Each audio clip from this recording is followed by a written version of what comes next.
The country is here for you and with you. President Biden wrapping up his time here in California after surveying storm damage in Santa Cruz County. The president went to several businesses along the waterfront in Capitola that had suffered damage during the storms. After surveying that damage, the president promised that the federal government will stand with Californians to repair that storm damage. Several counties have been granted major disaster declarations, including San Joaquin County, and they just got that news today. And we begin our coverage with Capitol correspondent Ashley Zavala, who is live in Aptos. Ashley. Lisa and Edie, even though this scene behind me looks quiet now, just within the last half hour, it was flooded with people in the streets that were just trying to catch a glimpse of the president here in Aptos. He was just behind me at the Seacliff State Park. This was his final stop on his California trip. Now, earlier this afternoon, the president landed in Mountain View. He then took Marine One to Watsonville, then drove to Central Coast towns, Capitola and Seacliff.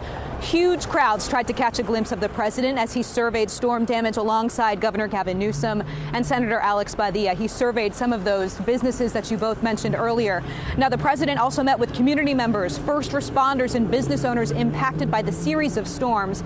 This trip comes as he's approved a major disaster declaration for 7 counties in the state. This one where we are right now, Santa Cruz County being one of them. You both mentioned San Joaquin County. Closer to home, Sacramento County is also among those in that umbrella.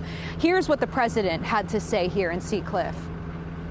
Last week, I signed an expedited major disaster declaration for the state of California.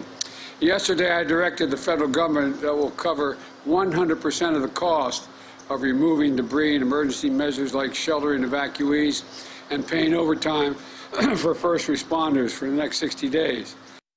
One of the things that I've long admired, I think the American people admire about this president, is there are few people with the empathy, the care and compassion that he has, and you see that demonstrated in times like this.